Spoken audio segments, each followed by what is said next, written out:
NEET UG 2026లో చోటు చేసుకున్నట్లు చెప్తున్న పేపర్ లీకేజీ వంటి అక్రమాలు అన్నీ అబద్ధాలేనా? ఒకవేళ అది అబద్ధమైతే నీట్లో జరిగిన అక్రమాల పేరిట జంతర్ మంతర్ వద్ద జరుగుతున్న ఆందోళన కూడా ఒట్టిదే అవుతుందా?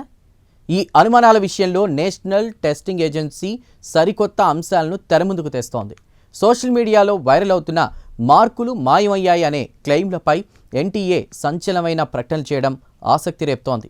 పరిశీలనకు సమర్పించిన ఓఎంఆర్ షీట్లలో చాలా వరకు నకిలీవి, అలాగే ఏఐతో సృష్టించినవే అని తేల్చి చెప్పింది. మరి ఇది నిజమేనా? దీని పూర్వాపరాలేంటో సమగ్రంగా చూద్దాం.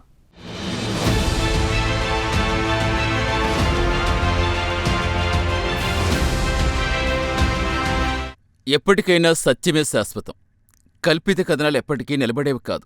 ఎన్టీఏ కేవలం ఒక అధికారిక ప్రకటన మాత్రమే వెలువరించలేదు. డిజిటల్ యుగంలో సత్యం, అబద్ధం మధ్య జరుగుతున్న పోరాటానికి ఒక ఉదాహరణగా నిలుస్తోంది. లక్షలాది మంది విద్యార్థుల భవిష్యత్తుతో ముడిపడ్డ పరీక్షా వ్యవస్థపై నమ్మకం నిలబెట్టుకోవాలంటే వాస్తవాలు, ఆధారాలు సహా నిరూపించడం ఎంత అవసరమో, తప్పుడు కథనాలు వ్యాప్తి చేసేవారిపై కఠిన చర్యలు తీసుకోవడం కూడా అంతే అవసరం. ఇప్పుడు ఎన్టీఏ ఈ దిశగానే రంగంలోకి దిగే అవకాశాలున్నాయంటున్నారు విశ్లేషకులు. నీట్ పేపర్ లీకేజీ విషయంలో అన్ని తప్పుడు వార్తా కథనాలు, సోషల్ మీడియాలో బేస్డ్ వార్తల వల్లే ప్రజల్లో గందరగోళానికి కారణమైందనే ప్రాథమికమైన అవగాహనకి ఎన్టీఏ వచ్చింది. అందుకు బాధ్యులైన వారిపై తదుపరి చర్యలు ఏముంటాయి? ఈ విషయమే ఇప్పుడు ఆసక్తి రేపుతోంది.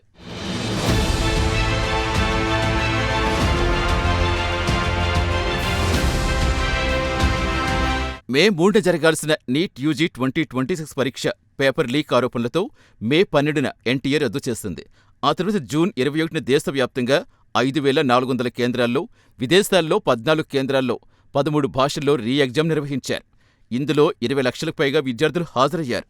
ఫలితాలు వెలువడ్డాక కొందరు విద్యార్థులు తాము అంచనా వేసుకున్న మార్కులకు, వచ్చిన మార్కులకు మధ్య భారీ వ్యత్యాసం ఉందని సోషల్ మీడియాలో ఆరోపణలు లేవనెత్తారు. ఉదాహరణకు లక్నో నుంచి ప్రతిభా త్రివేది తనకు 640 మార్కులు వస్తాయని ఆశించి కేవలం 38 మార్కులు వచ్చాయని, రాంచీ నుంచి లక్ష్యా సింగ్ 660 అంచనా వేస్తే కేవలం 116 మార్కులు వచ్చాయని ఆరోపించారు.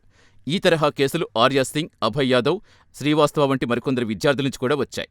వీటిని సోషల్ మీడియా, కొన్ని కోచింగ్ నెట్వర్క్స్ వేగంగా వ్యాప్తి చేయడంతో మరో పెద్ద కుంభకోణం అన్న కథనం ఊపందుకుంది.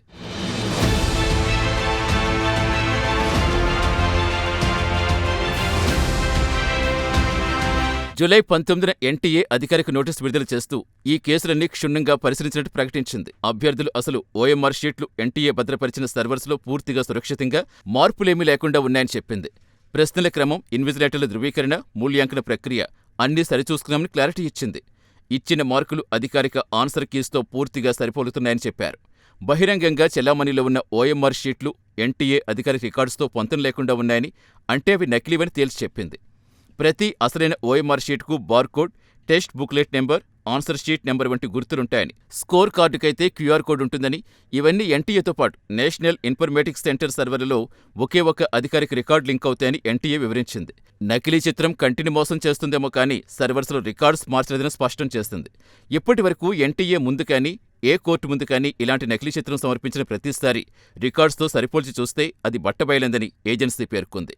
నకిలీ డాక్యుమెంట్స్లో 4 రకాల మోసాలు ఎన్టీఏ గుర్తించింది. డిజిటల్గా మార్చిన మార్కులు, అలాగే రెస్పాన్స్ కౌంట్లు చూపిస్తూ అసలు క్యూఆర్ కోడ్ మాత్రం అలాగే ఉంచటం, పూర్తిగా కల్పిత అభ్యర్థి పేరు, తల్లిదండ్రుల వివరాలతో సృష్టించిన నకిలీ డాక్యుమెంట్లు ఇందులో ఉన్నాయని ధృవీకరించింది.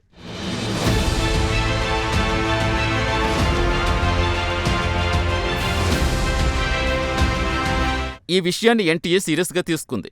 నకిలీ, డిజిటల్గా మార్చిన లేదా ఏఐ జనరేటెడ్ ఓఎంఆర్ షీట్లు, స్కోర్ కార్డు సృష్టించటం, వాటిని కలిగి ఉండటం, సమర్పించటం లేదా ప్రచారం చేయటం, ఇవన్నీ 2024 నాటి పబ్లిక్ ఎగ్జామినేషన్స్ చట్టం కింద కాగ్నిజబుల్ నేరమని, అదనంగా భారతీయ న్యాయ సంహిత 2023, ఐటీ చట్టం 2000 కింద కూడా శిక్షార్హమని హెచ్చరించింది.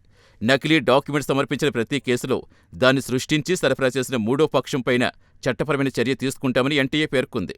నకిలీ చిత్రం ఆధారంగా ఏ రివాల్యుయేషన్, రివిజన్ లేదా సీట్ రిజర్వేషన్ ఉండదని కుండబద్దలు కొట్టింది.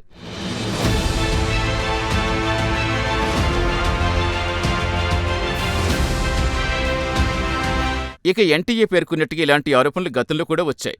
కోర్టులెప్పుడూ అసలు రికార్డ్స్ పరిశీలించాకే తీర్పులు ప్రకటించాయి.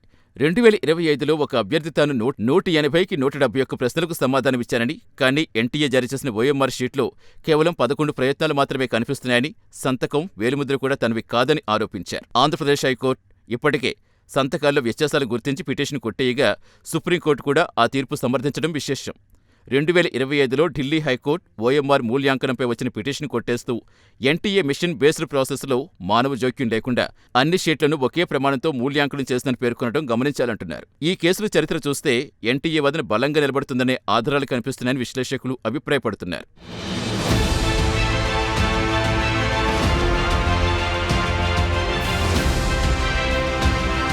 తాజా రీ ఎగ్జామ్ చుట్టూ ఇప్పటికే మరికొన్ని వివాదాలు తలెత్తాయి. ఇండోర్లో క్రైమ్ బ్రాంచ్ ఒక లా విద్యార్థిని అరెస్ట్ చేస్తుంది. అతను ఏఐ ఉపయోగించి నకిలీ నీట్ ప్రశ్నాపత్రాలు ఆన్లైన్లో అమ్ముతూ ర్యాకెట్ నడిపిస్తున్నట్టుగా గుర్తించారు. రీ ఎగ్జామ్ పేపర్ లీక్ అయిందంటూ ఒక వీడియో వైరల్ కాగా అది నకిలీదని అధికారులు ఆ తర్వాత ధృవీకరించారు. బీహార్లో లఖీసరాయ్ జిల్లాలో పోలీసులు ఇంపర్సనేషన్ ర్యాకెట్ ఛేదించారు. అంటే ఇతరుల పేరుతో పరీక్ష రాసేందుకు ప్రయత్నించిన ముఠా అన్నమాట. ఈ నేపథ్యం చూస్తే నకిలీ ఓఎంఆర్ వ్యవహారం అనేది మొత్తం పరీక్షా ప్రక్రియ భ్రష్టు పట్టించే ప్రయత్నాల పరంపరలో భాగంగానే జరిగిందని అనుమానిస్తున్నారు.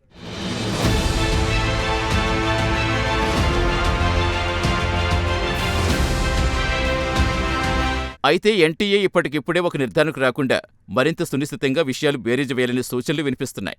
ఒకవైపు ఇప్పటికే పేపర్ లీక్ కుంభకోణంతో ఎన్టీఏ విశ్వసనీయత దెబ్బతిన నేపథ్యంలో ప్రతి ఫిర్యాదు ముందస్తుగానే నకిలీగా కొట్టిపారేయకుండా జాగ్రత్తగా వ్యవహరించాలి అనే అభిప్రాయాలు వినిపిస్తున్నాయి. వాస్తవమైన సాంకేతిక లోపాలు, గందరగోళాలు జరిగే అవకాశం కూడా పూర్తిగా కొట్టిపారేయలేమంటున్నారు. పేపర్ లీక్, రీ ఎగ్జామ్, ఇప్పుడు నకిలీ ఓఎంఆర్ వివాదం, ఈ వరుస ఘటనలు నీట్ వంటి భారీ జాతీయ పరీక్ష నిర్వహణలో సాంకేతిక భద్రత, పారదర్శకత ఎంత కీలకమో మరోసారి రుజువు చేస్తున్నాయి. అదే సమయంలో తప్పుడు సమాచార వ్యాప్తి వేగం, దాని ప్రభావం ఎంత ప్రమాదకరంగా మారుతుందో కూడా చూపిస్తున్నాయి.